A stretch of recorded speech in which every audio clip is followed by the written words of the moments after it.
자, 이제 네 번째 말이죠. 예배소 교회 사자에게 보낸 편지. 우리 한번 이 과목이 굉장히 중요해요. 한번 읽어봅시다. 시작. 귀 있는 자는 성령의 교회들에게 하시는 말씀을 들을지어다. 이기는 그에게는 내가 하나님의 낙원에 있는 생명나무의 과실을 주워 먹게 하리라. 자, 이기는 자에게 약속하신 것은 뭐냐? 생명과를 주시겠다. 생명과. 자, 이기는 그에게는 하나님의 낙원에 있는 생명나무의 과실을, 즉 생명과를 먹게 하리라고 약속하고 있어요. 자, 먼저 생명나무의 과실인 생명과는 여러분 어디에 있습니까? 여러분, 생명과가 천국에, 여기에 지금 어디에 있다고 나와요? 여기에. 이게 본문의 말씀이에요 지금. 그렇죠. 하나님의 낙원 안에 있다 이거요. 생명과가 어디 있다고요? 그래서 이기는 그에게는 어디에 있는, 하나님의 낙원 안에 있는 뭘 주겠다고요? 생명과를 주시겠다고 말씀하고 있어요. 그래서 생명과를 먹기 위해서는 반드시 하나님의 낙원 안에 들어가야만 된다는 걸 알 수 있죠. 저녁밥을 잘못 줬나 봐. 생명과를 먹기 위해서는 반드시 하나님의 낙원 안에 들어가야 된다는 걸 알 수 있죠. 그렇다면 하나님의 낙원이라는 것은 어떤 곳이냐? 자, 이제 하나님의 낙원과 이 생명과를 한번 나눠서 설명을 해보겠습니다.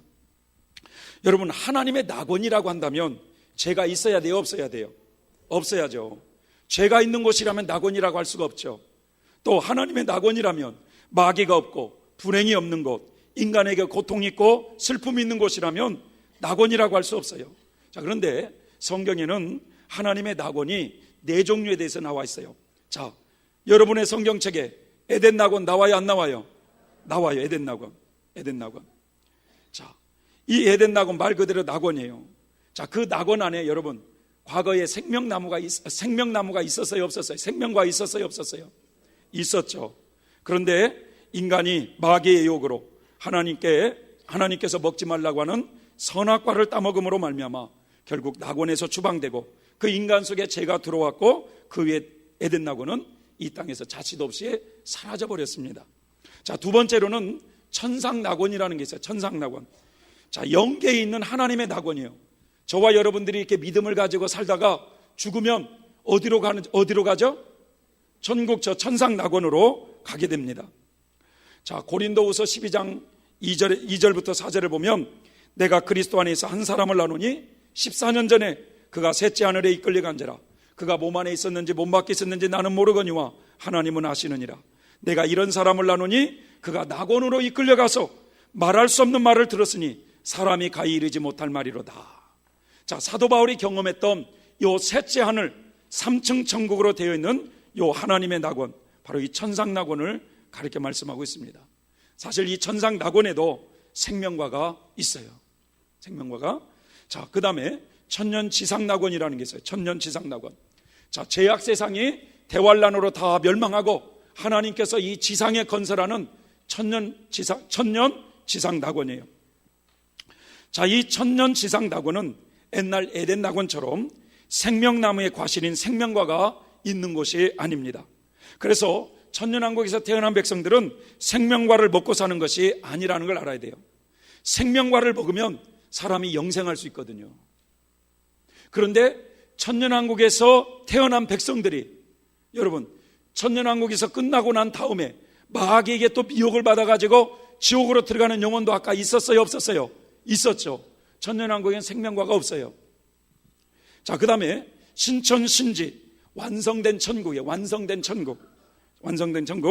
자, 모든 성도들이 부활의 몸을 입고 영생하는 나라, 이 완성된 천국을 말하는데, 이 완성된 천국에도 바로 생명과가 있어요. 그래서 계시록 22장에 보면은 바로 이 강 좌우에 이 생명수의 강이 흐르는데, 하나님 보좌로부터 생명수의 강이 흐르는데 이 강 좌우에 생명나무가 있어. 바로 12가지 실과를 날마다 맺힌다라는 그런 말씀이 있죠. 자, 이렇게 성경에는 네 종류의 하나님의 낙원에 대해서 말씀하고 있는데, 자, 그 다음에 이제 생명과는 어떤 것이냐? 생명과. 먼저 생명과는 생명나무의 과실을 가리켜 말씀하고 있어요. 생명나무의 과실. 자, 이 생명과는 먼저 에덴 동산에서부터 시작이 되죠. 자, 하나님께서 이 지구를 창조하시고 그곳에 하나님의 낙원을, 자, 에덴 낙원을 만드시고 그 낙원 안에 생명나무를 심어 두셨어요. 자, 인간이 타락하기 전에 이 생명나무의 과실인 생명과를 먹었더라면, 여러분, 인간이 선악과를 따먹기 전, 타락하기 전에 생명과를 먹었더라면, 여러분, 인간에게 죽음이 왔을까요? 안 왔을까요? 안 왔어요. 인간은 죽음을 맛보지 못하고 영생할 뻔했는데, 예? 생명과는 먹지 못하고 먹지 말라고 하는 뭘 먹었어요? 선악과를 따먹음으로 인간 속에 죄가 들어오게 되었고, 인간은 낙원에서 추방되었고 죽음이 선고되었어요, 인간이. 자, 그렇다면 이 생명나무는 무엇이고 생명과는 무엇이냐? 자, 결론을 말씀드리면 생명나무는 예수 그리스도예요. 생명과는 내가 길이요 진리요 생명이니라고 하는 예수님의 생명이다, 생명과가. 그래서 여러분, 천국에 가서 이 생명과를 먹을 때 예수님의 생명을 먹는 거예요. 예수님의 생명. 자, 하나님께서는 에덴 낙원을 창조하셨을 때 아담과 하와를 비롯한 모든 사람들로 하여금 생명과, 즉 하나님의 생명을 먹게 해서 온전한 하나님의 자녀가 되어 영생복락을 누리며 낙원을 만들어주고자 계획하셨어요. 그러나 이 아담과 하와는 사단에게 미혹을 받아서 하나님의 말씀에 불순종해서 선악과를 따먹게 되었고 결국 낙원에서 추방됩니다. 자, 낙원에서 추방된 그 인간은 점점 하나님과 멀어지게 되었고 마귀의 지배를 받으면서 마귀의 종이 되어서 이 세상에는 온갖 불행한 일들로 가득 차게 되었어요. 이렇게 타락한 인간은 심령과 육체 속에 이 죄악성이 들어와 가지고 마귀의 자녀가 되어버렸어요. 마귀의 자녀가.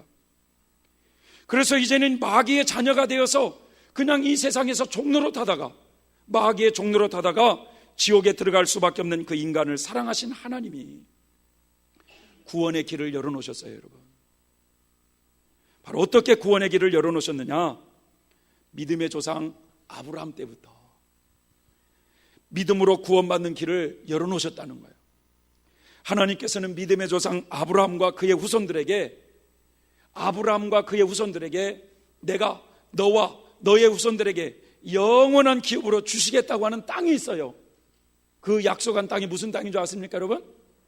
가나안 땅이에요. 가나안 땅. 영원한 기업으로 약속하신 땅이 가나안 땅이라요. 가나안 땅. 그래서 이 가나안 땅을 하나님은 하나님의 낙원으로 딱 정해놓으셨어요. 그래서 그 하나님의 낙원 안에 뭐가 있는 거예요? 하나님의 생명과를 두신 거예요. 그래서 하나님의 백성의 모형인 이스라엘 백성들을 이제 애굽 땅에서 노예 생활하다가 하나님의 때에 그들을 부르셔서 출애굽을 시켜요. 출애굽. 불러냈다 이거죠. 자, 출애굽한 후에 그들에게 가나안 땅을 바로 간 게 아니라 광야 40년의 그런 연단의 과정을 허락하신 후에 하나님의 낙원으로 정해놓은 가나안 땅에 들어가도록 하나님이 허락하셨다는 거예요. 애굽을 나오자 가나안 땅에 들어간 사람 한 사람도 있을까요? 없을까요?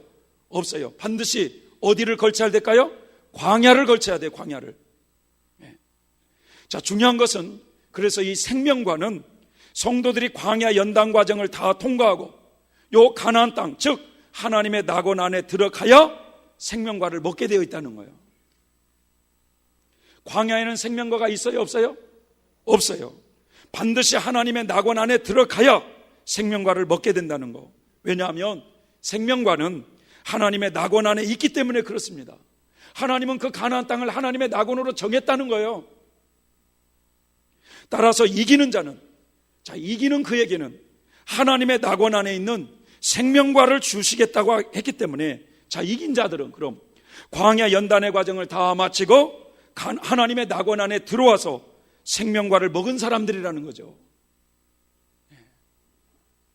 오늘날 많은 사람들이 잘못 생각하고 있는 것은 애굽 땅을 출발할 때부터, 다시 말하면 우리가 처음 예수님을 믿고 구원 체험을 하게 되면 예수님의 생명이 우리 속에 들어온 줄 알아요. 예수님의 생명이 우리 속에 들어왔으면 그 생명이 능력으로 나타나야지. 그것이 아니라는 거예요, 여러분. 우리가 출애굽을 할 때 성령의 인도함을 받아서 성령의 감동을 받고 예수님의 보혈 은총으로 출발을 하잖아요. 그래서 성령이 우리의 마음속에 들어오게 되어 있어요. 마음속에. 이때 성령께서 우리 마음속에 오셔서 우리를 이제 계속 이끌어 가십니다, 여러분. 우리의 영 속에 생명으로 처음부터 믿자마자 들어오는 것이 아니라는 거예요. 애굽을 출발해서 세 차례 광야 연단 과정을 다 마치고 가나안 땅에 들어와야 그 하나님의 낙원 안에 있는 생명과를 먹게 된다고 말씀하고 있었잖아요. 그래서 이 생명과를 먹게 될 때 성령은 우리의 영 속에 들어와서 생명으로 역사하기 시작한다는 거예요. 이게 이제 출애굽이에요. 이게 출애굽. 도표를 보면 이게 바로 우리 여기요 네모칸이 두 개가 있잖아요. 안에도 있고 밖에도 있고. 요 안은 뭐냐? 우리 영혼이에요. 우리 영혼. 요 밖은요 우리의 육체예요. 불신자의 시절은 성령이 들어온 게 아니잖아요. 근데 성령이 예수님을 영접하면 우리의 마음속에 들어와서 계속 성령이 우리를 점령해 가신다 이거예요. 점령해 가신다. 그래서 성령이 우리의 영 속으로 들어올 때 바로 요때 바로 생명으로 이제 역사하기 시작하는 거예요. 이해되시죠? 예? 바로 이때가 생명과를 먹었다 이렇게 이제 표현을 하는 거예요. 자, 그럼 이제부터 생명과를 먹은 경험은 어떤 것이냐 이제. 생명과를 먹은 성도와 생명과를 아직 먹지 못한 성도의 차이점은 뭐냐 이거죠. 자, 그래서 로마서 7장과 8장을 통해서 이제 하나하나 공부를 해보겠습니다. 여러분, 로마서는 기독교의 핵심 진리가 담겨져 있어요. 특히 로마서 7장과 8장의 내용은 복음의 핵심을 말하고 있습니다. 복음의 핵심. 자, 로마서 7장의 내용은 아직 생명과를 먹지 못한 광야 성도들이 죄 때문에 고민하는 모습이에요. 죄 때문에 고민하는 모습. 여러분, 지금 여러분들 죄 때문에 고민하고 있습니까? 그럼 광야야, 광야. 박광야, 이광야, 김광야.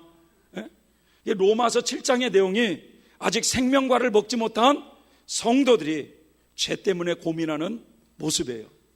자, 로마서 8장은 생명과를 먹은 성도들의 경험을 말씀하고 있어요. 자, 그럼 먼저 로마서 7장과 8장의 내용을 먼저 한번 보겠습니다. 먼저 로마서 7장은요 광야를 통과하는 성도들의 특징입니다. 광야. 자, 여기 아까 잘 보세요. 아까 도표, 요 도표 잘 보세요. 도표, 요 도표. 광야에 생명과가 있어요, 없어요? 자, 반드시 생명과는 어디에 있죠? 가나안 땅 하나님의 낙원 안에 있어요, 생명과가.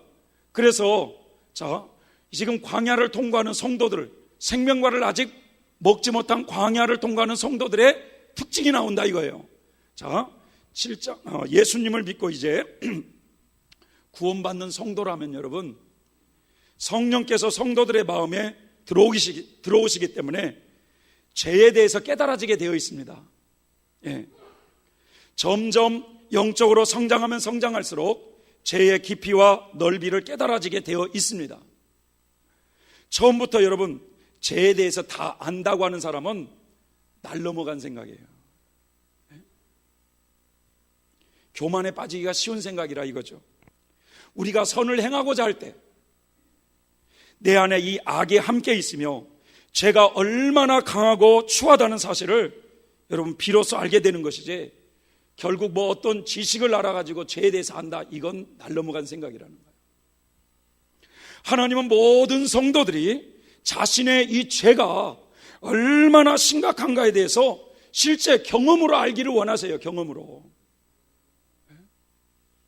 그래서 로마서 7장의 내용은 예수님을 믿고 하나님의 뜻대로 살아보려고 무척 애쓰고 노력하는 성도들에게 여러분 행실로 범하는 죄가 아니라 마음에서 일어나는 죄에 대해서 다루고 있다는 사실을 알아야 돼요.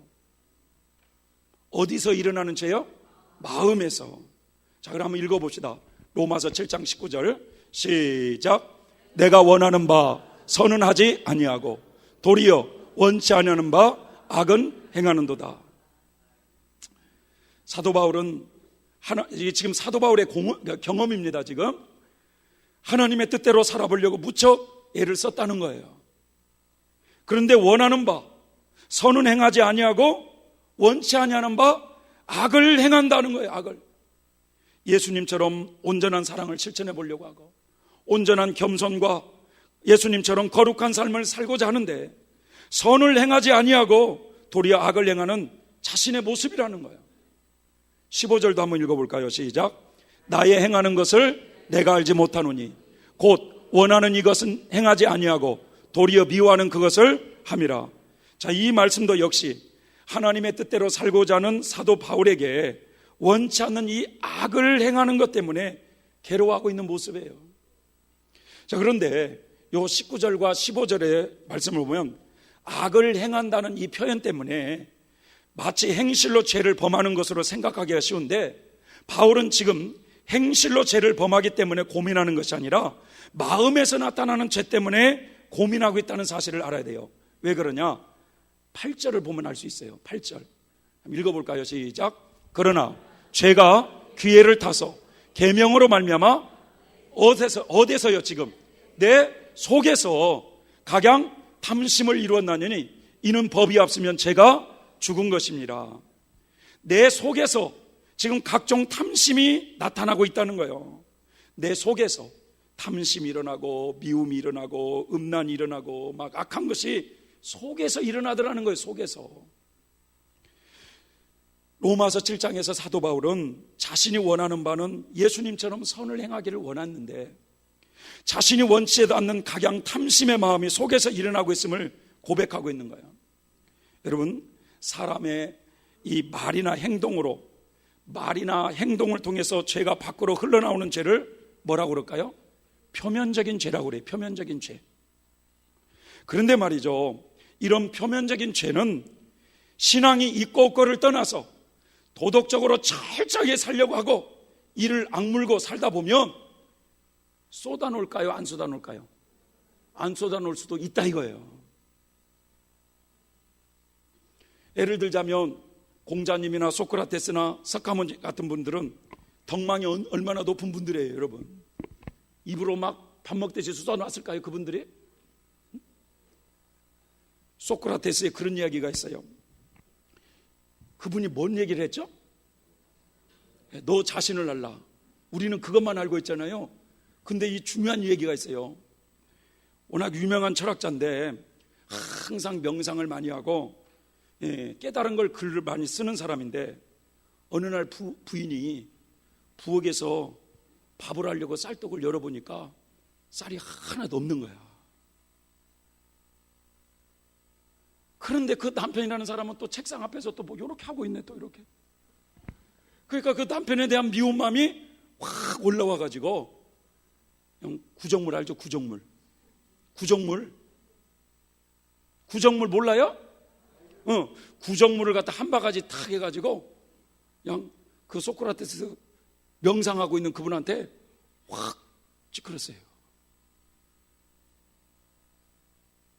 만약에 여러분 같으면 어떻게 하겠어요? 그럴 때 주여, 아니 이 여자가 지금 뭐 하는 거야 지금? 이렇게 하지 않았겠어요? 그런데 이 소크라테스는 한번 따라서 해보세요. 저를 따라서 해보시라고. 왜 그래? 왜 그래요? 이게 아니에요? 왜 그래? 다시 한번 따라서 해볼래요? 왜 그래? 그랬다고 하잖아요. 이 사람이 예수님 믿었을까요? 안 믿었어요. 우리는 뭐 믿고 뭐 장로고 권사고 그래도 내가 아마 그랬으면 이 여자가 지금 아마 이랬을 거예요. 그런데 그분은 뭐 예수님도 믿지도 않는 사람인데 왜 그래요? 아마 부인이 그랬을까요? 몰라서 물어 지금? 그런데 이 소크라테스는 여러분 입으로 쏟지 않더라는 거예요. 이처럼 도덕적으로 철저하게 살고자 노력하는 사람이라면 여러분, 신앙이 있고 없고를 떠나서 행실로는 죄를 짓지 않을 수 있다는 거예요. 지금 사도 바울이 로마서 7장에서 고민하는 죄는 행실로 범하는 죄 때문에 고민하는 것이 아니라 이 마음속에서 일어나는 죄 때문에 고민하고 있는 거예요. 마음속에서. 자, 그렇다면 사람이, 여러분, 어느 때에 이 마음속에서 죄악이 일어날까요? 여러분의 경험담을 한번 얘기해 보세요. 네? 마음속이 불편할 때 올라와요? 나는 잘못이 하나도 없는데 너무 억울한 일을 막 들었을 때 속에서 연탄불이 올라와요? 안 올라와요? 올라와요? 안 올라와요? 올라와요. 나는 잘못하지도 않았는데 막 욕을 얻어먹는다든지 중상모함을 당할 때 속에서 분노, 미움이 치밀어 올까요? 안 올까요? 올라와요. 여러분들이 지금 여기서 말이죠, 여기서 어떤 웬 여자가 발가벗고 막 이렇게 춤을 추면 여러분들은 올라오지 말아야지 하는데도 자동적으로 그게 올라올까요? 안 올라올까요? 올라와요. 그 음란한 장면을 보고 있으면 자동적으로 그게 올라오더라는 거예요. 이 마음속에 일어나는 이 내면적인 죄가 어느 때 올라오는가 가만히 보니까 범죄할 기회가 딱 주어지면 이게 올라오더라는 거예요. 이 타락한 인간은요, 누구나 죄악성을 다 가지고 있어요. 죄악성을. 그런데 이 사람마다 강한 게 있고 약한 게 있어요. 강한 게 있고 약한 게 있어요. 저는요, 저희 아버지가 옛날부터 무슨 일을 하기도 전에 소리부터 질리는 이것이 너무 싫었어. 소리부터 질러, 소리부터. 소리부터 질른다니까. 뭔 일을 하기 전에 뭐 조용한 성격으로 이러는 게 아니라 소리부터 질러. 그게 너무 싫었어요. 그런데 아버지의 DNA가 저에게도 있는 거야, 이게. 아니, 한참 말이죠. 이 고등학교 때, 이 고등학교 때 좀 사춘기 예민하잖아요. 우리 고등학교, 우리 학교 와가지고 노가대를 하는 거예요, 아버지가. 그 노가대를 해가지고 이제 학생들 다 끝날 때 교문으로 내려올 때 말이죠, 뒤에서 말이죠, 상진아! 나는 그 소리가 너무 싫었어요. 너무 싫었어. 왜 노가대를 해도 다른 데서 하지 왜 우리 학교 와서 하고 끝날 때 나를 부르냐고요. 난 끝날 때. 그것도 또 남녀공학이야. 그런데 이 소리 지는 거, 그런데 이 아버지의 DNA가 저에게도 있어요. 그래서 어떤 사람들은 보면은요, 혈기가 강한 사람이 있어요. 혈기가 강한 사람. 그 부모의 DNA가 또 영향을 받아요. 어떤 사람은 질투가 강한 사람이 있어요. 질투. 이거 살아온 경험에 여러분 이게 다 DNA 영향을 받는 거예요, 지금. 어떤 사람은 또 음란이 강해요. 음란이. 그래가지고 노인분들이 치매를 걸려볼만 한다는 거야. 과거에 어떻게 살았는가, 이게 치매를 거기서 나온다는 거야. 그래서 이 치매를 걸리면 자꾸 요양원에 다른 여자가 있어도 자꾸 만지작거린다는 거야. 치매를 걸리. 그 과거에 그런 인간이라는 거예요.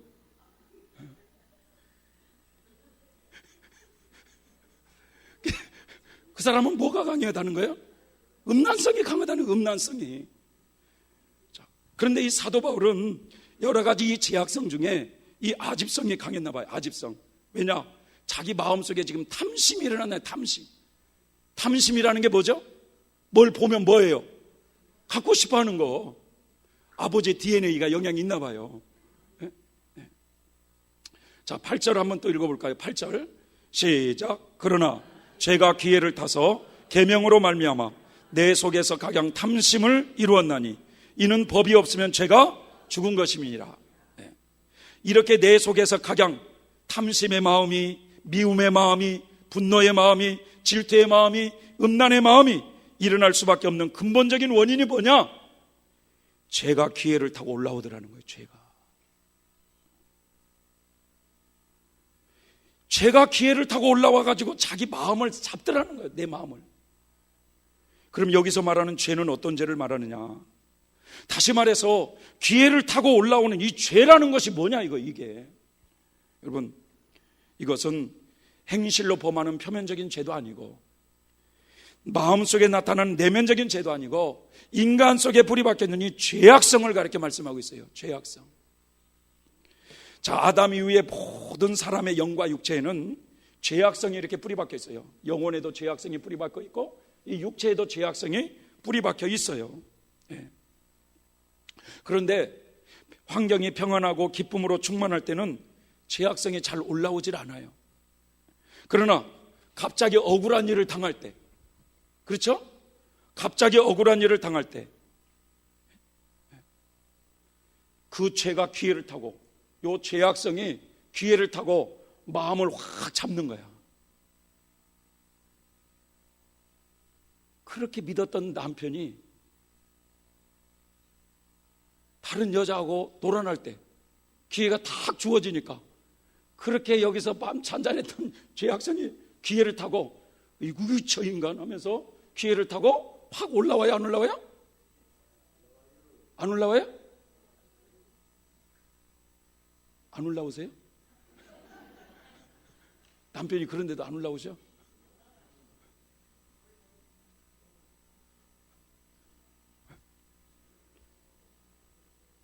올라와요. 그런데 어떤 분은 안 올라온 분도 있더라고. 남편이 둘째 부인을 얻어가지고 잠자리 깔아놓으라고 그러니까 이 큰 부인은 말이죠, 하나님 전도자를 보내주셔서 감사합니다. 안 올라오는 사람이 있어요. 그래서 이렇게 자존심이 상한 소리를 듣는다든지 아주 억울한 소리를 듣는다든지 그러면 이 죄악성의 기회를 타고 올라와 가지고 혈기를 올라오기도 하고 미움이 치밀어 올라오기도 하고 하면서 상대방의 잘못으로 내 자신이 큰 손해를 보게 될 때 이 죄악성이 기회를 타고 올라와 가지고 막 그 사람에 대한 미운 마음이 막 치밀어 올라오는 거야. 막 이게. 이런 경험을 죄가 기회를 타서 내 속에 각양 탐심을 이루었다고 표현하고 있어요. 그래서 이 사도 바울은 말이죠, 죄를 어떻게 구분했느냐면 표면적인 죄, 우리의 입술과 행실로 범하는 죄, 표면적인 죄가 있고, 그 다음에 내 마음속에서 일어나는 죄, 무슨 죄요? 내면적인 죄가 있고, 또 범죄할 기회가 주어지면 죄가 기회를 타고 올라오는 이 죄, 죄악성이라고 하는 이 죄를 세 가지로 구분을 했다라는 것입니다. 자, 또 한번 볼까요? 자, 8절 다시 한번 또 읽어봅시다. 시작. 그러나 죄가 기회를 타서 계명으로 말미암아 내 속에서 각양 탐심을 이루었나니 이는 법이 없으면 죄가 죽은 것임이니라. 자, 이처럼 마음에 탐심이 막 일어나서 고민했는데 무엇 때문에 이런 죄를 알게 됐느냐? 계명 때문에 알게 됐다는 거예요. 계명 때문에. 계명으로 말미암아 내 속에서 각양 탐심을 이루었나니라고 그랬잖아요. 그럼 여기서 말하는 계명은 뭐냐? 우리 성도들의 양심 가운데 생겨진 하나님의 말씀들이에요. 자, 성도라면 우리가 예수님을 믿게 되면서 하나님의 말씀이 성도들의 양심 가운데 새겨지지 않습니까? 그러면서 그 계명대로 살고자 하는 우리의 간절한 노력이 시작이 돼요. 그래서 우리 안에서 성령께서 그렇게 이끌어 가시는 거죠. 자, 예를 들면 형제를 미워하면 살인했느니라, 원수를 사랑하라, 너를 핍박하는 자를 위해서 축복해줘라. 자, 이런 말씀을 우리가 많이 이제 새겨서 들었어요. 자, 이러한 계명들이 성도들의 양심에 딱 새겨지면 형제에 대해서 결코 미워하지 않으려고 하는데, 죄 짓기 쉬운 환경이 딱 주어지면 미움이나 분노 같은 이 악심이 생겨가지고 방해를 받더라는 거예요. 자, 또 볼까요? 9절 한번 볼까요? 시작. 전에 법을 깨닫지 못할 때에는 내가 살았더니 계명의 이름에 죄는 살아나고 나는 죽었도다. 여기에서 법은 성도들의 양심 가운데 새겨진 하나님의 계명인데, 그 계명의 말씀들을 깨닫지 못할 때는 내가 살았다 이거예요. 여기서 말하는 내가는 뭐냐? 나의 선한 의지입니다. 예를 들어서 원수를 사랑하라, 형제를 미워하는 자는 살해내느니라, 여자를 보고 음욕을 품는 자는 마음이 가난했느니라. 자, 이러한 계명들을 깨닫지 못했을 때는 여러분 마음에 품었던 미움이라든지 음욕 같은 것은 죄가 죄인 줄도 모르고 살았다는 거예요. 그런데 이제는 그러한 하나님의 말씀들이 양심 가운데 새겨진 후에는 그 말씀대로 살아버리려고 애를 쓰고 노력하는데 이 죄를 범할 기회가 딱 주어지면 여지없이 그 죄는 살아나고 나는 죽었도다. 여기서 나의 선한 의지는 죽었도다 라고 말하고 있어요. 순간적인 경험이에요. 이게 순간적인 경험. 인간 속에는 누구나 죄악성이 있기 때문에 범죄할 기회가 딱 주어지면 그 죄악성이 기회를 타고 올라와 가지고 사람의 마음을 잡게 되어 있어요. 이 마음이 죄의 지배를 받고 있기 때문에 선을 행하고자 하는 그 마음이 순간적으로 없어져 버린다 이거죠. 예? 사라져 버리는 거예요. 어느 집사님이 돈을 꿔달라고 그래서 돈을 꿔줬어요. 예? 내가 꿔준 게 아니라 애를 들어보자면 그렇다는 거예요. 예? 어느 집사님이 돈을 꿔달라고 그래가지고 돈을 꿔줬어요. 그런데 그 집사님이 돈을 갚을 생각을 안 하는 거야. 그런 인간들이 있을까요? 없을까요? 많아요. 자, 그런 가운데 그 집사님이 이런저런 이유로 말이죠, 핸드폰도 바꿔버리고 교회도 다른 곳으로 옮겨버렸네 이제. 그래서 그 집사님을 만날 길도 없고 연락할 길도 없어가지고 한동안 미운 마음을 품은 거야. 야, 세상에 집사라는 사람이 저럴 수가 있을까. 그러다가 이제 내가 깨달은 거지. 꿔준 내가 바보지. 미워하면 안 되겠다. 잊어버려야 되겠다 하고 이제 그런 사람 절대 미워하지 않아야지 하고 이제 마음에서 접었어요. 그 사람 절대 이제 미워하지 않고 이제 그냥 잊어버리기로 접어버렸어요. 그런데 어느 날 세월이 흐른 후에 그 인간이 시커먼 자동차를, 좋은 차를 타고 딱 앞에 딱 나타나면 여러분 생각에 어떤 생각이 또 올라와요? 내 돈.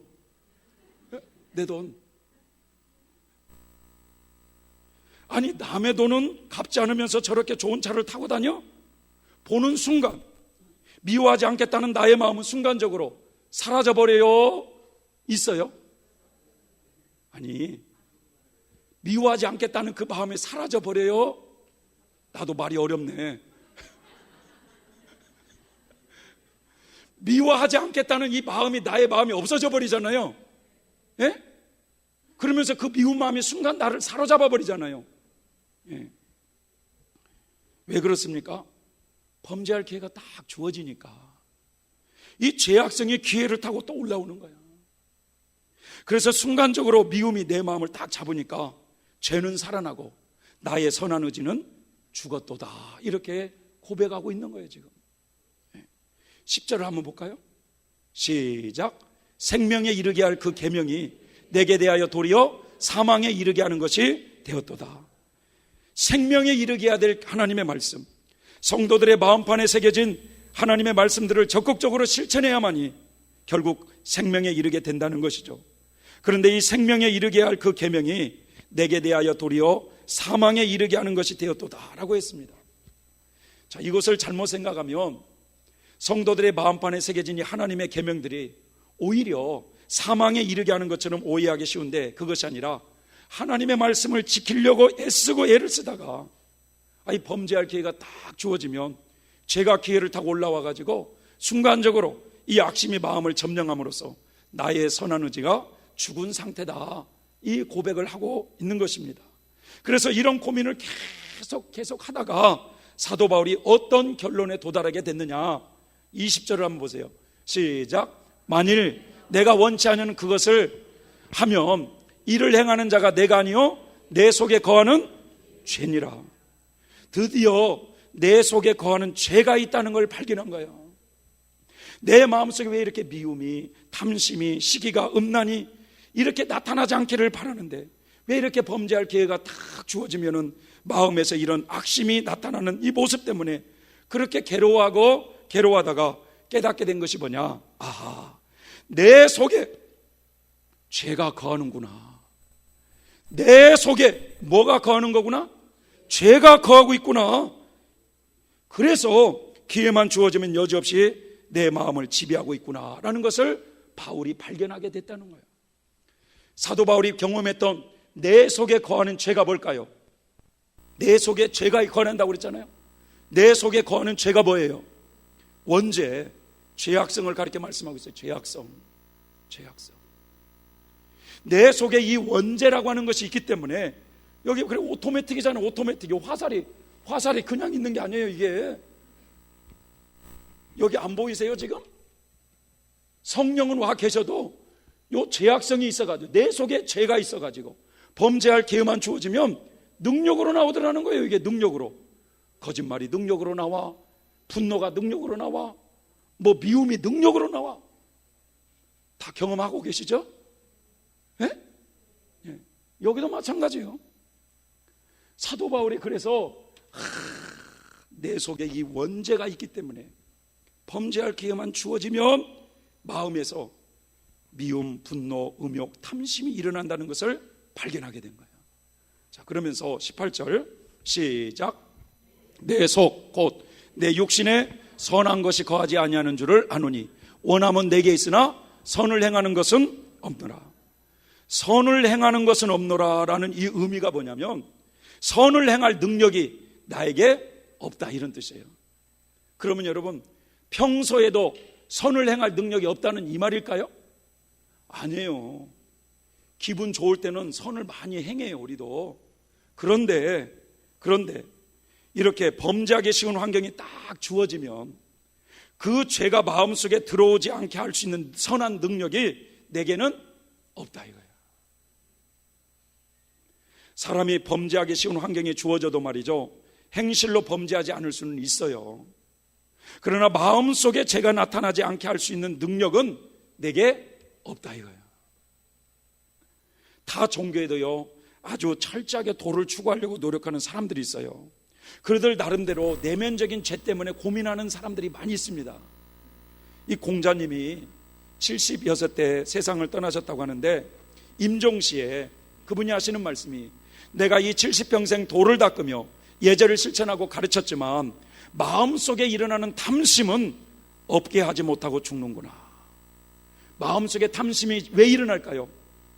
인간 속에 무엇이 있기 때문에 마음에서 탐심이 일어나는 거예요? 죄악성이 있기 때문에 일어난다는 거예요. 그런데 이 죄악성은 인간의 힘으로 해결할 수가 있다 없다? 없다, 이거예요. 없다.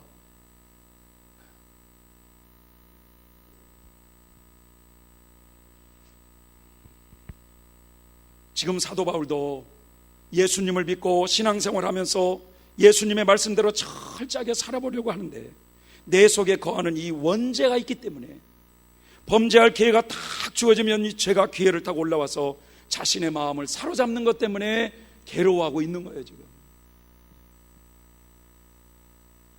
그러면서 그 순간 선을 행할 능력은 내 자신에게는 없노라. 21절 한번 볼까요? 그러므로 시작. 그러므로 내가 한 법을 깨달았노니 곧 선을 행하기 원하는 나에게 악이 함께 있는 것이로다. 여기서 한 법을 깨닫게 되었다고 말하고 있는 이 법이 뭐냐? 사도 바울이 지금 로마서 7장에서 계속해서 강조하고 있는 것이 뭐냐? 원하는 바는 선은 하지 아니하고 원치 아니하는 바 악을 행한다는 거예요. 이와 같이 경험을 반복하는 가운데 하나의 법칙을 깨달았다는 거예요. 여기서 말하는 이 한 법은 죄의 법칙을 말씀하고 있어요. 죄의 법칙. 범죄하기 쉬운 기회가 딱 주어지면 예외 없이 법칙처럼 오토매틱으로 능력으로 나타나요. 능력으로. 그래서 이 죄의 법칙을 여러분 말하자면 한번 다 읽어봅시다. 시작.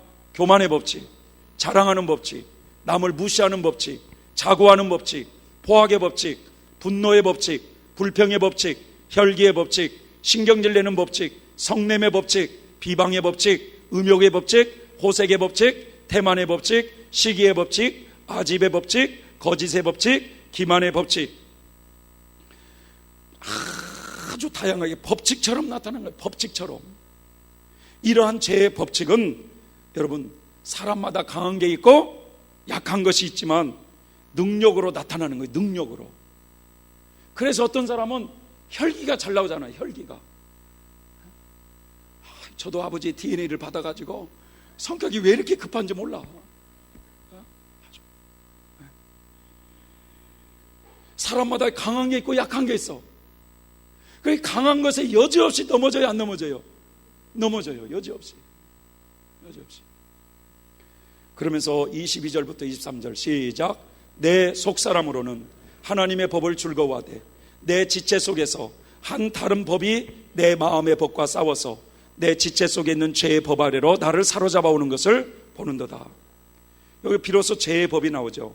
하나님의 법을 즐거워하며 따르고자 하는 나의 마음을 또 다른 이 죄의 법이 마음속에 불쑥불쑥 나타나서 선을 행하고자 하는 나에게 자꾸만 방해 세력으로 등장한다는 거예요.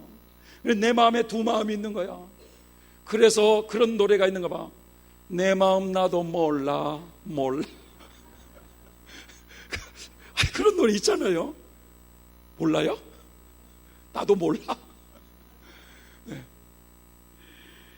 이 하나님의 법을 즐거워하면서 따르고자 하는 내 마음이 있는데 또한 법이 있어. 법이 또한 법. 그래서 이 죄의 법 아래로 나를 사로잡아 오는 것을 보는도다. 이 사도 바울이 자기 속에서 나타난 이 현상을 지금 그대로 표현해주고 있어요. 내 마음의 법은 선을 행하고 살고 싶은데 그것과는 달리 내 지체 속에는 또 다른 이 죄의 법이 있어가지고 선하게 살고자 하는 나의 이 선한 의지가 순간순간 이 죄의 법에 사로잡히더라. 이거 사로잡히더라. 여러분, 사람이 종종 이 죄의 법 아래 사로잡히지 않을 때가 있어요. 어느 때냐? 여러분들이 아들이 S대 들어갈 때 기분이 엄청 좋아요, 안 좋아요? 좋아요. 그럴 때는 누가 조금 건드려도 올라올까요, 안 올라올까요? 안 올라와요. 왜? 속이 기쁨으로 충만히 차 있으니까.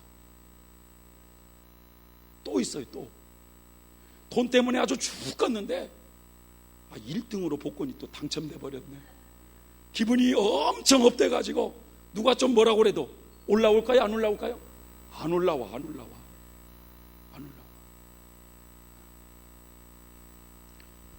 어떤 남자 집사님이 부인에게 말이죠, 이 욱 있잖아, 욱 이 혈기가 잘 터지는 것 때문에 아주 괴로웠다는 거야.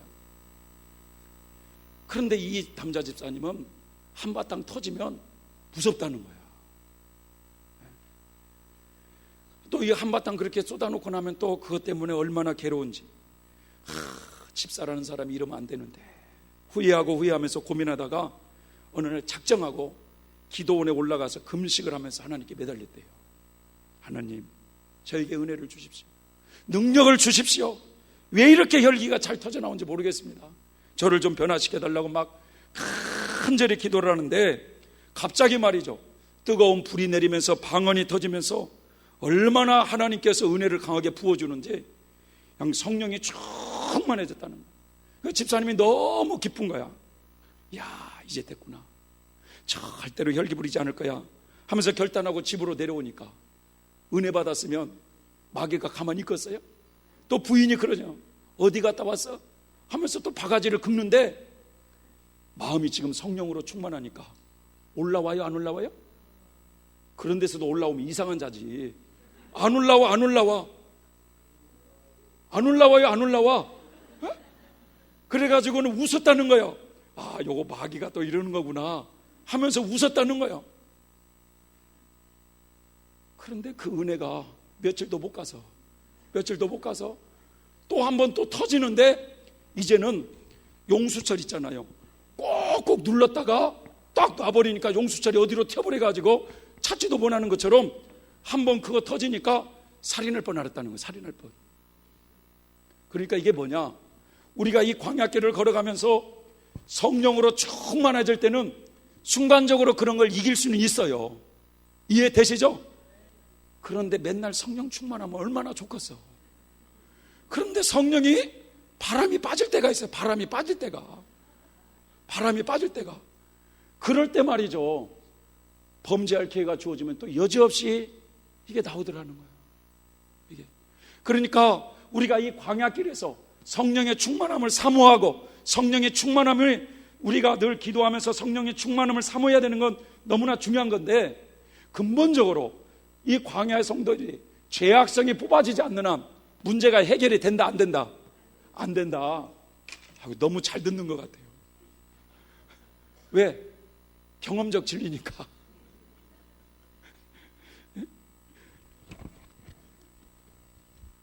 그래서 우리 속에 근본적으로 이 죄악성이 제거되지 않는 한 범죄할 기회가 주어지면 또다시 나타나는 거예요. 또다시. 그래서 사도 바울이 이제 절규를 해요. 절규.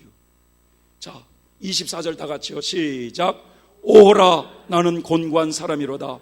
이 사망의 몸에서 누가 나를 건져내랴. 이 말씀은 로마서 7장에서 알게 된 바와 같이 성도가 선한 마음만 가지고 하나님의 빛 가운데 살고자 많은 노력을 해봤으나 이 마음속에 나타나는 이 죄의 법을 인간으로서는 도저히 해결할 수 없음을 깨닫고 절망적인 탄식을 할 수밖에 없는 고백입니다. 이게 여러분, 인간으로서는 해결할 수 없는 이 절망적인 절규가 뭐냐? 오라, 나는 곤고한 사람이로다. 이 사망의 몸에서 누가 나를 건져내겠느냐? 어떤 사람들은 그래요. 목사님, 좀 제 얘기 좀 그만 좀 하세요. 징그러 죽겠어. 자기는 자기가 어떤 인간인지를 모르는 거예요. 지금 그 인간은. 네? 자기가 어떤 인간인가를 모르는 거야 지금.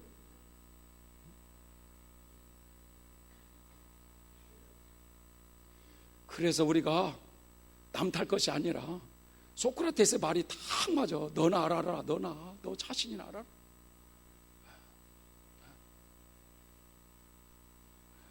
그러니까 우리가 다 보면은 남의 것은 잘 보이잖아요. 다 하나님이 그렇게 보이게 하신 이유는 네 속 좀 보라는 거예요 지금. 저 사람을 통해서 너 좀 보라는 거예요 지금. 그런데 우리는 이게 잘 안 돼. 나는 잘 못 보고 저 사람들은 잘 보여. 성경에 보면은 남의 눈 속에 있는 티는 보려고 하지 말고 네 속에 있는 들보나 보라고 그러잖아요. 들보. 대들보.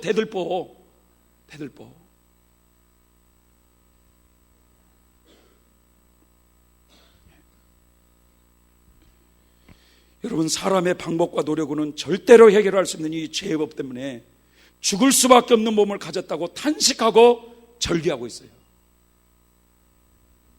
성령으로 충만할 때는 이기는 것 같다가도 은혜가 식어지고 범죄할 기회가 또 주어지면 이 죄의 법이 기회를 타고 또 올라와서 내 마음의 악심을 사로잡으니까 이것 때문에 또 금식하고 기도했는데 한동안 되는 것 같다가 또다시 죄에 사로잡히는 자신을 보면서 탄식하는 고백이 뭐냐?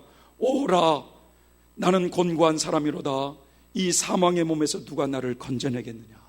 죄에 대해서 탄식하고 절규하는 장면이에요. 여러분, 이 경지까지 가야 돼요. 죄에 대해서 탄식을 해봤습니까? 돈이 없어서 탄식은 해봤지만 죄에 대해서 탄식해봤냐고요.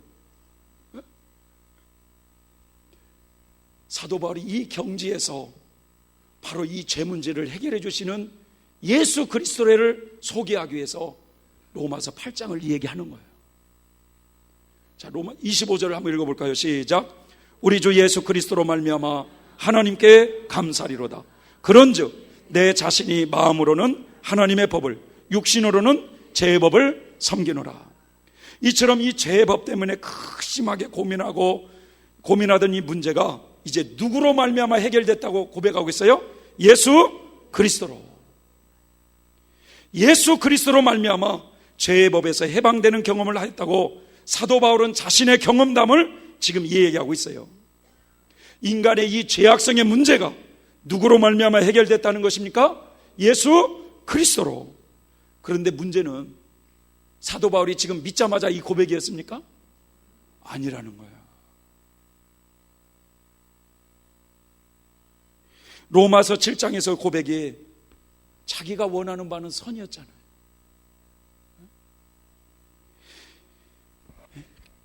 예수님을 믿고 난 뒤에 성령의 조명을 받아가면서 그 하나님의 뜻대로만 철저하게 살기를 원하고 원했는데 왜 이렇게 이 범죄할 기회만 주어지면 내 속에서 이 죄가 기회를 타고 올라와서 내 마음을 사로잡냐. 온갖 악심이 일어나고 미움이 일어나고 음란이 일어나고 각종 이 탐심의 마음이 일어나는 것 때문에 결국 탄식할 정도로 괴로웠던 사람이었는데 그 자신 속에 뿌리박혀 있는 이 죄의 문제가 누구로 말미암아 해결됐다는 거예요? 예수 그리스도로.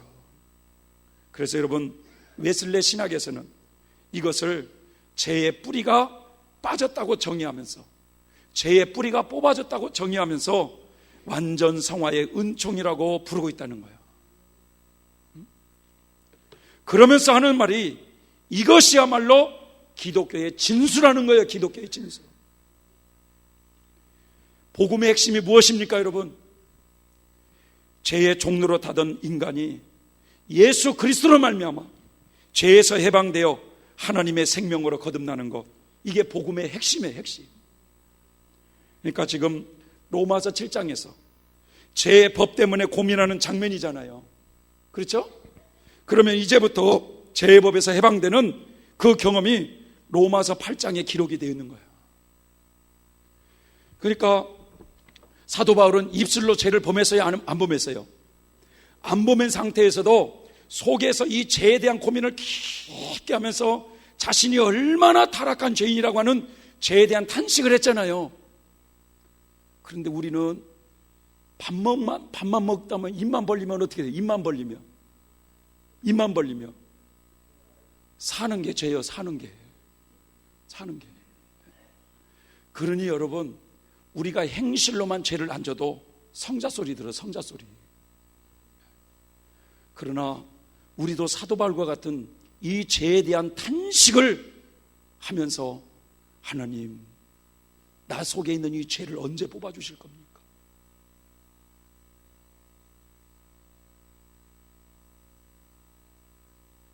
그 죄에 자주 넘어지는 그 자신, 여러분 자신이 너무 싫어가지고 여러분 울어본 경험 없어요?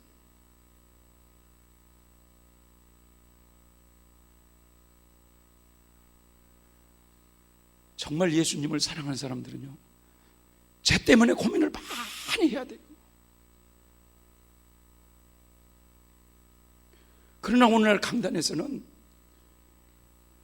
그냥 예수님 믿으면 다 된 거야. 복음이 그렇게 값싼 줄 아십니까? 예수님의 그 십자가의 은혜가 그렇게 값싼 줄 아세요? 내 자신이 이런 추한 죄인이라고 하는 이 죄에 대한 탄식을 하면서 이런 죄인을 구원하기 위해서 예수님이 오셨구나. 이 죄에 대한 고민을 깊게 하면서 이 죄를 벗고자 하는 이런 마음의 열망이 있는 사람에게 하나님이 그 죄에서 해방시켜주는 역사를 펼쳐주는 거예요.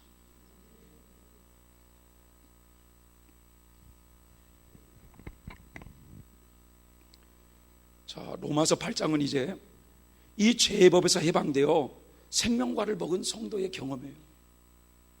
이 죄악성이 뽑아진 성도, 이런 사람은 어떤 사람이냐? 그럼 이제 자 1절 2절 한번 읽어볼까요? 시작. 그러므로 이제 그리스도 예수 안에 있는 자에게는 결코 정죄함이 없나니 이는 그리스도 예수 안에 있는 생명의 성령의 법이 죄와 사망의 법에서 너를 해방하였습니다. 그리스도 예수 안에 있는 자에게는 결코 정죄함이 없다고 말하고 있어요. 그 이유는 그리스도 예수 안에 있는 생명의 성령의 법이 죄와 사망의 법에서 너를 해방시켰다는 거예요. 여기서 이 죄와 사망의 법이라는 말씀이 나오는데 이것이 여러분 타락한 인간의 모습이에요. 죄값은 사망이기 때문에 여러분 이 죄악성을 가지고 있는 인간은 필연적으로 다 죽게 되어 있어요. 인간이 죽는 이유가 뭡니까? 뭐 때문에 그래요? 죄 때문에 그래요. 죄 때문에. 그런데 이런 죄의 법에서 이제 해방되려면 어떻게 해야 되느냐 이거예요. 로마서 8장 2절의 말씀처럼 성도들의 마음속에 생명의 성령의 법이 나타나야만 된다는 거예요. 로마서 7장에서 우리가 살펴본 것처럼 이 죄의 법이 범죄할 기회만 주어지면 법칙처럼 나타나가지고 악심이 마음을 지배하는 것처럼 이 생명의 법도 말이죠, 여러분, 기회만 주어지면 법칙처럼 사람의 마음을 지배하게 되어 있어요. 생명의 법도. 죄의 법이 법칙처럼 능력으로 지배하는 것처럼 생명의 법도 법칙처럼 사람을 능력으로 지배하게 되어 있다는 거예요. 자, 이 생명의 법이 뭐냐? 이 생명의 법이 바로 성령의 열매를 맺게 하는 능력의 법칙이에요. 선한 열매를 맺게 하는, 빛의 열매를 맺게 하는 능력의 법칙이에요. 그래서 이 성령의 법칙을 구체적으로 표현하면 성령의 12가지 열매를 맺게 하는 능력의 법칙입니다. 다 같이 한번 읽어볼까요? 시작. 사랑의 법칙, 희락의 법칙, 화평의 법칙, 오래 참음의 법칙, 자비의 법칙, 양선의 법칙, 충성의 법칙, 온유의 법칙, 절제의 법칙, 겸손의 법칙, 용기의 법칙, 정직의 법칙. 성령의 열매를 맺게 하는 능력의 법칙이라는 거예요. 자, 그렇다면 말이죠. 그렇다면 자, 어떻게 해야 성도들의 마음속에 이러한 생명의 성령의 법이 능력으로 나타날 수가 있겠느냐 이거예요. 성도들의 마음속에 이 생명의 법칙이 나타나기 위해서는 어떻게 해야 되느냐요? 어떻게? 간단해요. 생명의 법칙이 나타나려면 뭘 먹으면 돼요? 생명과를 먹으면 되는 거예요. 생명과를. 생명과를 먹어야만이 그 생명이 능력의 법칙인 것처럼 나타나서 선한 열매를 맺을 수 있게 한다 이거죠. 자,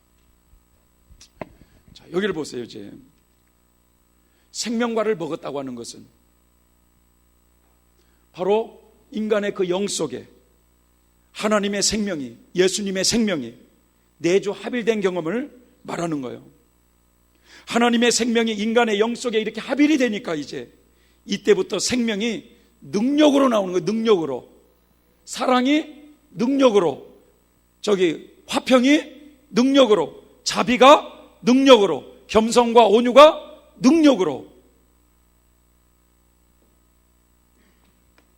그래서 썬다싱을 비롯한 기독교의 많은 성자들이 여러분 이러한 경험을 신인 하빌의 경지에 들어갔다라고 표현을 한 거예요.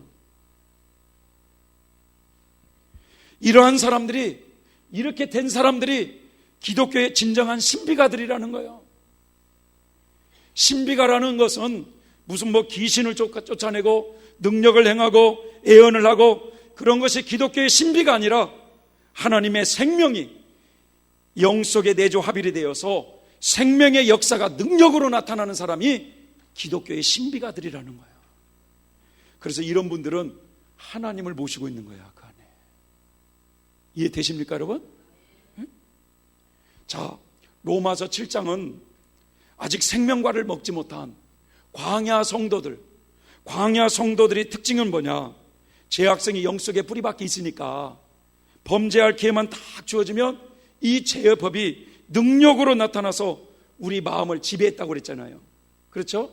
그런데 이제 로마서 8장은 생명과를 먹은 성도로서 인간의 영 속에 죄악성이 뽑히고 하나님의 생명이, 예수님의 생명이 이 속에 들어오니까 이제는 이것이 생명이 능력으로 나타나더라니, 선을 행할 능력이 나타나는 거예요.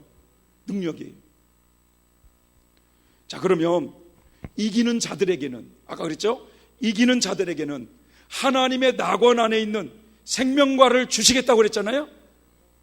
이기는 그에게는 하나님의 낙원 안에 있는 생명과를 주시겠다고 하는 말씀처럼 이기는 자들은 하나님의 생명을 인간의 영 속에 소유한 성도들이기 때문에 이미 천국 백성으로 이 땅에서 구원이 완성된 사람이라는 걸 알 수 있어요. 그래서 이기는 자들은 하나님의 생명을 영 속에 받았기 때문에 이제는 선을 행할 능력이 능력으로 나오는 거예요. 능력으로. 여기는 뭐가 능력으로 나오죠? 죄가 능력으로 나와. 아직 죄악성이 뿌리가 뽑히지 않았기 때문에. 이해되시죠? 네? 네. 그런데 이제 요 경지에 가니까 바로 죄악성이 뽑히고 하나님의 생명이 그 속에 담아지니까 생명의 능력으로 역사를 하더라 이거예요.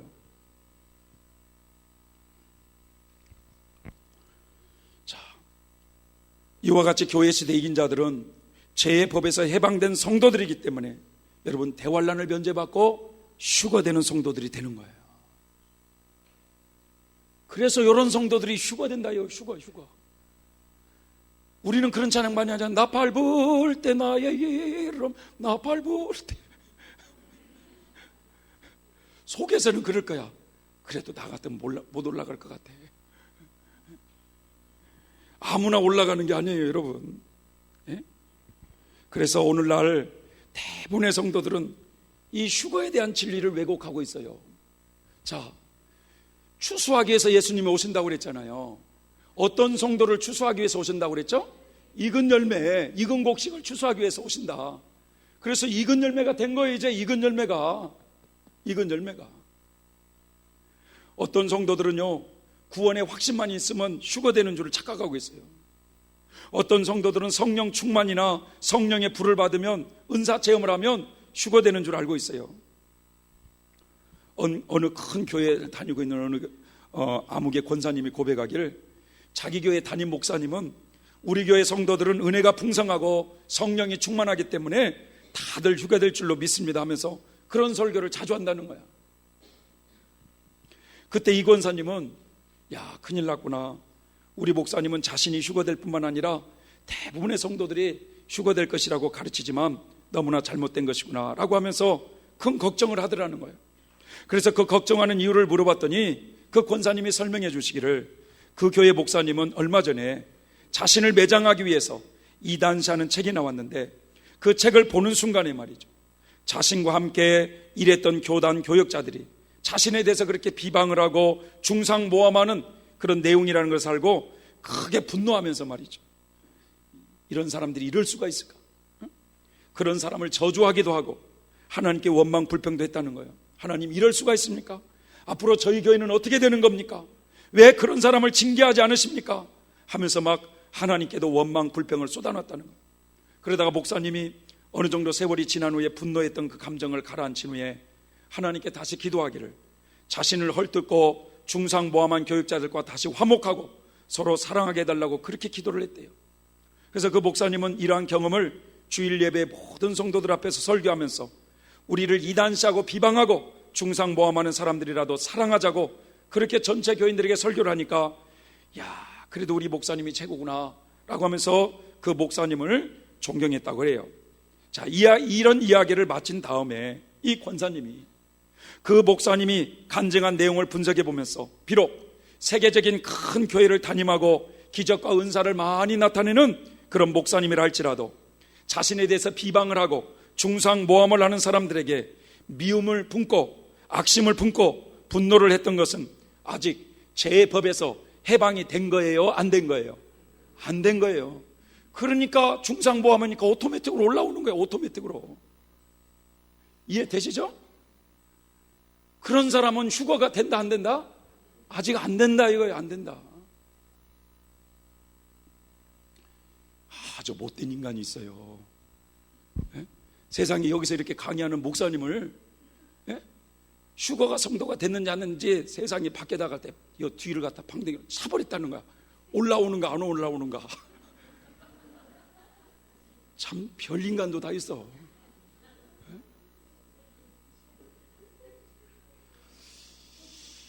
이런 성도들은 아직 휴거가 준비가 안 된 거예요. 휴거가. 자, 휴거되는 성도들은 어떤 성도들이냐? 애굽을 출발해서 40년 광야 연단 과정을 다 통과해서 마음과 행실이 정결케 되어 가나안 땅에 들어간 성도, 다시 말해서 하나님의 낙원 안에 들어가 뭘 먹은 성도, 생명과를 먹음으로써 죄의 법에서 해방된 성도들이다. 이런 사람들을 성경은 이긴 자라고 한다. 이거 이긴 자. 무슨 말인지 이해가 되세요? 네? 네. 그래서 이기는 자에게는 하나님의 낙원 안에 있는 생명과를 주워 먹은 성도가 되어서 이긴 자들은 하나님의 생명으로 이렇게 이제 새로운 피조물이 된 거야. 새로운 피조물이. 자, 이제부터 그럼 이 죄의 법에서 이 죄의 법에서 해방되어 생명과를 먹은 성도들에 대해서 성경은 어떻게 표현하고 있는지 한번 이제 보십시다. 자, 성경에는 이 생명과를 먹은 성도를 다양하게 표현하고 있어요. 첫 번째로는 하나님의 전신갑주를 입은 성도라고 말하고 있어요. 하나님의 전신갑주를 입은 성도. 자, 에베소서 6장 11절 말씀을 읽어볼까요? 시작. 마귀의 계계를 능히 대적하기 위하여 하나님의 전신갑주를 입으라. 하나님의 전신갑주를 입었을 때 적의 화살이나 칼이나 창 이런 것이 찌르지 못하는 것처럼 이 하나님의 전신갑주를 입게 되면 마귀의 화살, 즉 죄의 법이 결코 마음속에 침투하지 못하게 된다는 거예요. 그래서 이 마귀를 대적하려면, 마귀를 이기려면 하나님의 전신갑주를 입어야 한다는 거예요. 그러면 하나님의 이 전신갑주를 어디서 입혀주는가를 우리가 또 잘 봐야 돼요. 철로 역정을 가만히 보시면 말이죠, 기독도가 이 장망성을 출발해서 천성을 향해서 가는 여정이 철로 역정이에요. 그런데 이 철로 역정에 가만히 보면 기독도가 장망성을 출발할 때 전신갑주를 입혀주질 않아요. 요 광야 어느 길에서도 전신갑주를 입혀주질 않아요. 철로 역정에 보니까 요 기독도가 요 간난산 마지막 부분에 요 미궁이라고 하는 곳에서 전신갑주를 입게 됩니다. 여기서 전신갑주를 입혀줬어요. 여기서. 그러니까 성경에서 말이죠, 이렇게 성경은 생명과를 먹은 성도들을 하나님의 전신갑주를 입은 성도라고 표현해주고 있다는 거예요. 그러니까 하나님의 전신갑주를 입었기 때문에 마귀가 그 마음을 침투할 수 있을까요? 없을까요? 없어요. 없어. 요 육체는 지금 있으니까 육체 안에는 죄악성이 있어. 육체 안에는. 그런데 기회가 주면 이거 삐집고 들어오려고 해요. 삐집고 이렇게. 그런데 이 생명의 능력이 이걸 밀어내서 마음을 지배하지 못한다 이거예요. 또 이 생명과를 먹은 성도를 또 뭐라고 또 표현하고 있냐면 입 맞는 종들이라고 표현하고 있어요. 입 맞는 종. 우리가 아까 봤잖아요. 그 아버지의 이름과 어린 양의 이름을 그 이마에 입 맞는 종들이 몇 명이라고 그랬죠? 14만 4천 명이라고 그랬잖아요.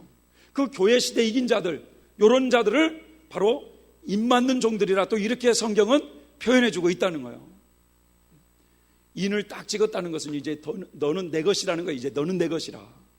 내 소유가 딱 되었다는 거, 확정됐다는 거 이제.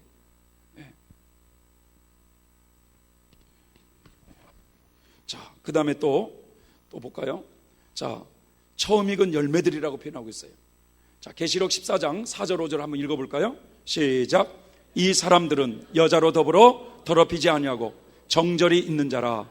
어린 양이 어디로 인도하든지 따라가는 자며 사람 가운데서 구속을 받아 처음 익은 열매로 하나님과 어린 양에 속한 자들이니 그 입에 거짓말이 없고 흠이 없는 자들이더라.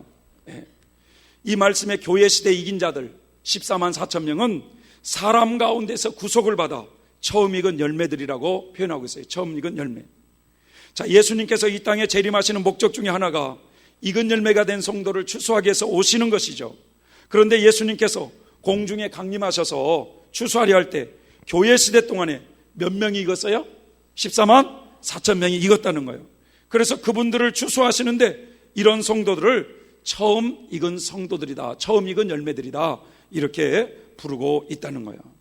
그래서 이처럼 생명과를 먹은 성도들을 처음 익은 열매들이라고도 부르는구나. 또 있어요. 성령의 처음 익은 열매를 받은 성도들이다, 이렇게 또 표현하고 있어요. 자, 로마서 8장 23절 또 읽어볼까요? 시작. 이뿐 아니라 또한 우리 곧 성령의 처음 익은 열매를 받은 우리까지도 속으로 탄식하여 양자될 것 곧 우리 몸의 구속을 기다리느니라. 자, 여기에 보니까 생명과를 먹은 성도들을 성경은 말이죠, 아까 처음 익은 열매라고도 했잖아요. 그런데 또 여기서는 또 뭐라고 하냐면 이제는 성령의 처음 익은 열매를 받은 우리라고 이렇게 표현하고 있어요. 그러면 지금 로마서 8장 여기서 성령의 처음 익은 열매를 받은 우리와 아까 14장에서 처음 익은 열매와는 어떤 차이가 있을까요?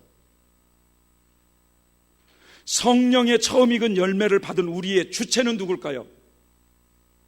성령의 처음 익은 열매를 받은 우리 주체가 누구예요? 주체가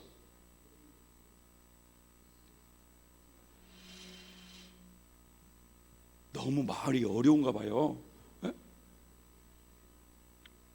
성령의 처음 익은 열매를 받은 우리의 주체는 성령의 성령. 처음 익은 열매의 주체는 누굴까요? 사람. 그럼 성령께서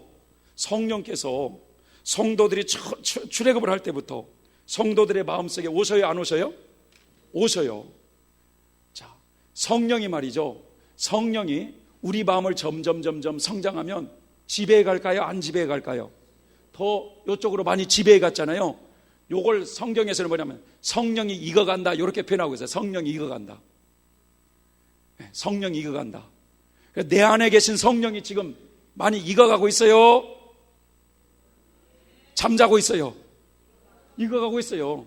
그런데 이렇게 성령이 점점 익어가서 결국 성령의 처음 익은 열매를 받은 우리라고 표현하고 있어요. 사도 바울이.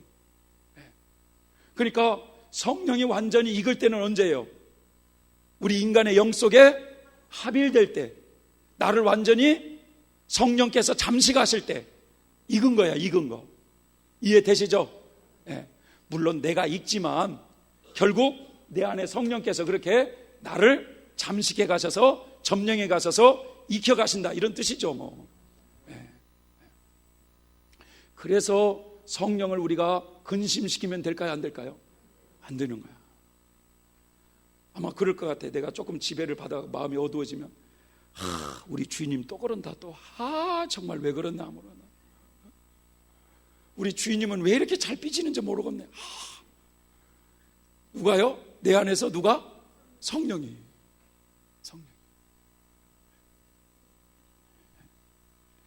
그래서 성령은 계속 우리 안에서 우리를 더욱더 점점 지배해서 결국 하나님의 생명으로 합일되기를 원하신다 이거지.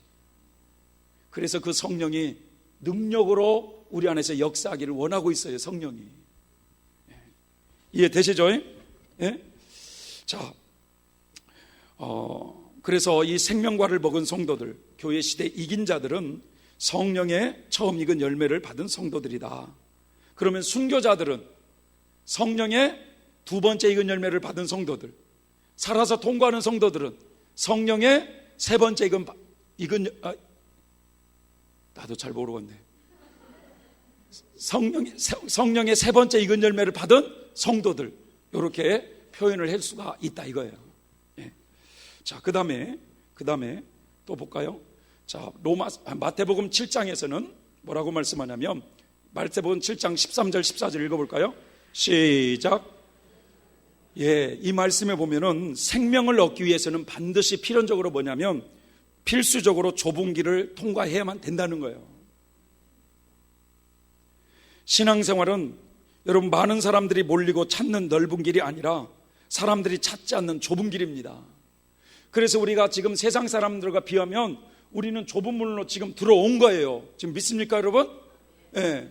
그래서 이 좁고 협착한 길을 꾸준히 잘 가야 결국 생명의 땅에 이르게 된다는 거예요. 마태복음 19장에 보면 부자 청년이 있죠. 내가 무슨 선한 일을 하여 영생을 얻으리까? 그 부자 청년이 질문했을 때 예수님이 뭐라고 했냐면, 네가 생명에 들어가려면 계명들을 지키라고 말씀하세요. 주님은 그 10계명을 쭉 얘기해 주니까 제가 그런 계명을 어렸을 때부터 다 지켰다고 그래요. 그러면 예수님께서 네가 온전하고 잘진대 가서 너의 소유를 다 팔아 가난한 자들을 주라. 그리고 나를 따르면 하늘에서 보화가 너에게 있으리라고 그러잖아요. 이 말씀은 바로 이 생명에 들어가려면 전제 조건이 있는 거야. 자, 이 가나안 땅이 무슨 땅이에요? 가나안 땅이 무슨 땅? 생명의 땅, 생명의 땅. 가나안 땅이 무슨 땅이라고요? 생명의 땅. 자, 이 생명의 땅에 들어가려면 애굽 땅을 출발해서 나온 성도들이 요 광야에서 해야 될 일이 뭐냐? 계명을 잘 지켜야 된다. 이 계명을 하나님의 말씀을 철저히 잘 지키는 훈련을 필수적으로 해야 된다 이거예요. 이해되세요? 아직 어릴 때는 주일이라도 빼먹지 말고 잘 지켜야지. 주일이라도. 그러나 점점 신앙이 자라가면 주일만 지키면 됩니까 여러분? 11도도 지켜야지. 또 11조만 지키면 됩니까? 이웃에게 사랑도 실천하고 하나님의 말씀을 생활 구석구석에게 이제 적용을 시켜야지. 그래서 계속 이 광야길을 걸어가면서 하나님의 계명을 철저하게 지키는 훈련이 돼야 된다는 거예요. 전제 조건이. 그리고 또 뭐냐, 계명만 지키면 되는 게 아니라 바로 우리의 가지고 있는 육적인 내적인 소유들 있잖아요. 소유를 다 팔아라. 그러면 하늘에서 뭐가 내려온다? 보화가 내려온다. 그 보화가 뭐냐? 결국 생명의 생명. 그러니까 이 생명을 얻기 위해서는, 예수님의 생명과를 먹기 위해서는 요 광야 40년여 과정에서 계속해서 해야 되는 것이 뭐냐? 하나님의 계명을 철저하게 지키면서, 두 번째는 소유를 팔아가는 생활이구나. 그래야 우리가 소유를 다 팔 때, 우리의 마음을 비울 때 하나님의 생명을 담아주게 되어 있다라는 거예요. 이해되시죠? 자, 그 다음에 신의 성품에 참여한 성도들이다 이렇게 표현하고 있어요. 베드로후서 1장 4절을 읽어볼까요? 시작. 이로써 그 보배롭고 지극히 큰 약속을 우리에게 주사 이 약속으로 말미암아 너희로 정욕을 인하여 세상에서 썩어질 것들을 피하여 신의 성품에 참여하는 자가 되게 하려 하셨으니, 이 말씀에도 보면 이 세상을 살고 있는 사람들이 받을 수 있는 최고의 축복 중에 축복이 뭐냐? 신의 성품에 참여하는 거예요. 신의 성품에 참여한다는 것은 결국 하나님의 성품인 거룩에 이르렀다 이런 뜻이죠. 그런데 이 신의 성품에 참여하기 위한 전제 조건이 뭐냐? 이 지극히 큰 약속을 하나님은 우리에게 해주시고 있다 이거야. 그런데 이 신의 성품에 참여하기 위해서는 바로 여기서 뭐라고 말씀하고 있죠? 거기에 정욕으로 인하여 세상에 썩어질 것들을 어떻게 해야 된다는 거예요? 피해야 된다는 거예요. 그러니까 이 광야길에서 정욕적인 것들을, 썩어질 정욕적인 것들을 버려야만이 결국 신의 성품에 참여하게 된다, 이렇게 표현을 또 해주고 있는 것입니다. 그러니까 우리가 이 광야길을 걸어갈 때 세상적이고 정욕적이고 마귀적인 것을 버릴 줄 알아야 된다는 거죠. 계속 거기서 버릴 줄 알아야 돼요. 자, 그 다음에 또 뭐라고 말씀하냐면 바로 큰 은사, 사랑의 은사를 받은 성도들이에요. 생명과를 먹은 성도들은 어떤 성도냐? 사랑의 은사를 받은 성도들이에요. 자, 고린도전서 12장 30절 31절 시작. 다 병 고치는 은사를 가진 자겠느냐? 다 방언을 말하는 자겠느냐? 다 통역하는 자겠느냐? 너희는 더욱 큰 은사를 사모하라. 내가 또한 제일 좋은 길을 너희에게 보이리라. 자, 하나님은 성도들이 신앙생활을 하면서 여러 가지 성령의 은사들을 많이 나타내줘요. 어떤 사람에게는 지혜나 지식의 은사를, 어떤 사람에게는 신유의 은사를, 또 병 고치는 은사를, 어떤 사람에게는 애언이나 귀신 쫓는 능력의 그런 은사들을 주셔요. 자, 이러한 은사들은요, 성도들 개개인이 가지고 있는 직분이나 사역에 따라서 성령께서 다양하게 우리에게 역사해 줍니다. 자, 그런데 이러한 그런 병고침, 신유의 은사, 예언, 계시, 많은 그런 은사를 주신 목적이 뭐냐? 이 광야길을 걸어가면서 우리가 믿음이 약해지지 않도록, 예수님에 대한 사랑이 식어지지 않도록, 하나님의 사명을 더 적극적으로 충성하도록 그렇게 하기 위해서 우리에게 은사를 주시는 거예요. 은사를. 이해되십니까 여러분? 그런데 이 사도 바울은 이런 각종 은사를 쭉 얘기하면서, 각종 은사를 얘기하면서 너희는 더욱 큰 은사를 사모하라 이렇게 말씀하셨어요. 그래서 이 바울의 은사를 보면 작은 은사가 있고 큰 은사가 있어요. 고린도전서 12장에 언급되는 그런 지식, 지혜, 믿음, 신유, 능력, 행함, 애언, 영분별 각종 은사들은 작은 은사예요. 이 작은 은사를 통해서 하나님의 말씀을 잘 지키고 사명을 더욱더 잘 감당하고 하나님을 뜨겁게 사랑하도록 그 은사를 주시면서 바울이 하시는 말씀은 너희는 더욱 큰 은사를 사모하라 라고 하시면서 고린도전서 13장에 무슨 얘기를 하시죠? 사랑의 은사를 얘기해요. 사랑의 은사. 그래서 이 큰 은사가 뭐냐? 사랑의 은사예요. 사랑. 하나님의 사랑이 부어지는 거예요. 이런 사람들에게. 누구에게요? 생명과를 먹은 성도들에게. 하나님의 사랑이 부어져 있는 사람들이에요. 이 사랑의 은사가 뭐냐? 사랑은 오래 참고, 사랑은 온유하며 투기하지 아니하고 교만하지 아니하고 무례 행치 아니하고 자기의 유익을 굳지 아니하고 성내지 아니하는 이런 은사예요. 이 사랑의 은사가 왔기 때문에 그런 은사가 나가는 거예요. 오래 참음이 나가고 자비가 나가고 겸손이 나가고 이게 능력으로 나가는 거예요. 능력으로. 그런데 어떤 사람은 자기는 사랑의 은사를 받았다고 하는데 능력은 죄의 능력이 나가. 죄의 능력이. 무슨 죄의 능력이 나가냐? 조금만 말해도 삐진 능력. 삐진 능력. 삐진 능력도 있어요. 삐진 능력.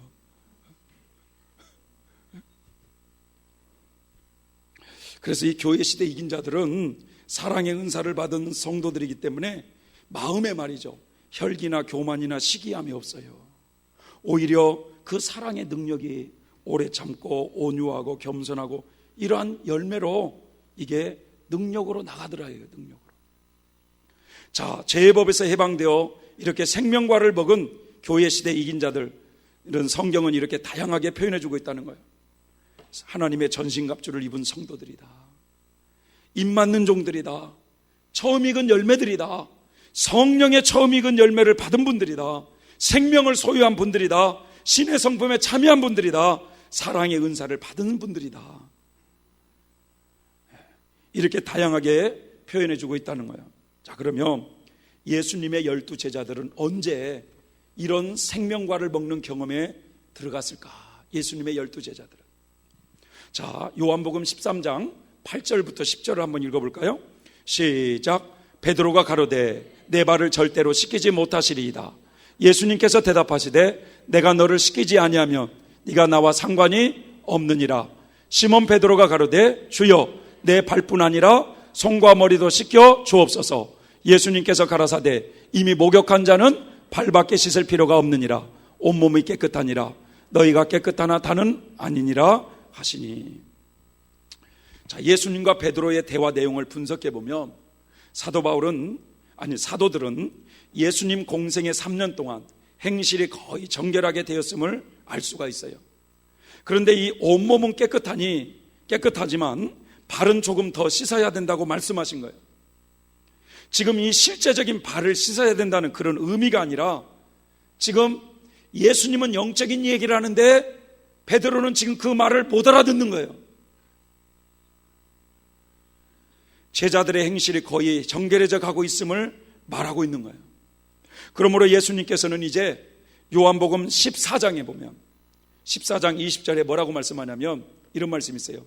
그날에는 시작. 그날에는 내가 아버지 안에, 너희가 내 안에, 내가 너희 안에 있는 것을 너희가 알리라. 그날에, 오순절 성령 강림하시는 그날에 바로 내가 너희 안에 있는 것을 그때 너희가 알게 될 것이다. 즉 이러한 말씀을 종합해 보면 최후의 만찬 때 예수님께서는 사도들이 그때까지 광야 연단 과정을 다 통과해서 마음과 행실이 정결하게 되었다는 것을 인정해 주셨고, 이제 오순절 성령 강림하실 때 내가 너희 안에 있는 것을 너희가 알리라고 하신 바와 같이 그때 예수님의 생명이 제자들의 영속에 합일되는 경험을 하게 될 것이라는 말씀을 주셨다는 거예요. 자, 그럼 여기서 주의할 것은 12 제자들이 광야에서 제자 훈련을 받는 동안에는 성령 체험을 하지 못했다는 거냐? 그게 아니죠. 광야에서 병도 고치고 귀신도 쫓아내고 변화산 체험도 다 하고 진리를 깨닫는 이 모든 것이 성령의 역사로 나타나는 체험들이었어요. 중요한 것은 12 제자들은 오순절 성령 강림하실 때 그때 비로소 예수님과 하나 되는, 예수님의 생명이 그들의 영속에 합일되는 이런 놀라운 경험을 그때 하게 되었다 이거예요. 제자들은. 그래서 이 제자들의 삶을 보면 오순절 성령 강림 이전과 그 이후의 삶은 확연히 달라버려요. 그 이전에는 말이죠, 제자들 사이에서도 다툼이 일어나요. 누가 더 높냐? 누가 더 수제자냐? 서로 간의 교만과 혈기의 모습, 두려움에 예수님을 모른다고 거짓말하기도 하고 예수님이 잡히시던 날 도망가 버리기도 하고. 하지만 오순절 성령 강림 때 그 마가의 다락방에 그들이 예수님과 하나 되는 이 놀라운 체험을 하곤 뒤부터는 그들의 삶은 확연히 달라졌어요. 주를 위해서 고난받는 것을 오히려 기뻐했다고 그랬어요. 기뻐했다. 죽은 자를 살리기도 하고요, 베드로가 설교를 하니까 3,000명, 5,000명이 회개하고 돌아오는 이런 놀라운 역사가 일어났어요. 자, 우리는 지금까지 이기는 자에게는 하나님의 낙원 안에 있는 뭘 주시겠다고 그랬죠? 생명과를 주시겠다는 이 말씀을 살펴봄으로써 교회 시대 이긴 자들이 도대체 어떤 분들이냐 이거예요. 이긴 자들이. 이분들은요, 광야 연단의 과정을 다 받아 마치고 가나안 땅, 즉 생명의 땅인 그 하나님의 낙원 안에 들어간 사람으로서 여러분 죄에서 해방되어 하나님의 생명으로 거듭난 사람들이라는 것을 살펴본 거예요.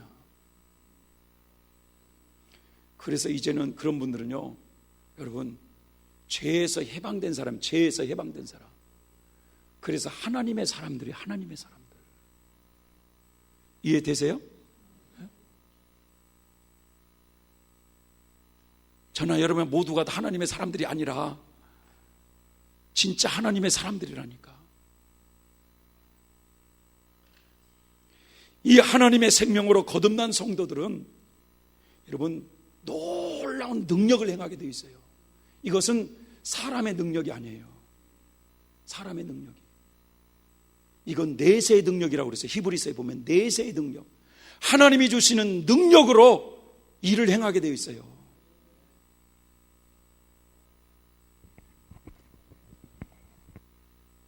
그래서 이 하나님의 생명으로 거듭난 성도들은 하나님의 전신갑주를 입은 성도들이요, 처음 익은 열매들이요, 사랑의 은사를 받은 성도들이요, 이 땅에서 인간이 받아 누리게 될 최고의 축복 중의 축복인 신의 성품에 참여한 자들로서 바로 이런 분들이 예수님 공중 강림하실 때 휴거되는 이긴 자들이다. 이긴 자들. 이해되십니까 여러분? 그래서 이긴 자라는 말이 그냥 있는 게 아니라니, 이긴 자라는 거죠. 사람들은 흔히 그런 얘기 하죠. 아니 예수님을 본받아야지 무슨 이긴 자를 본받냐. 사도 바울이 교만해서 그런가 봐. 너희는 나를 본받는 자 되라. 사도 바울이 교만해서 그럴까요 여러분? 그렇지 않습니다. 내가 예수 그리스도를 사랑한 것처럼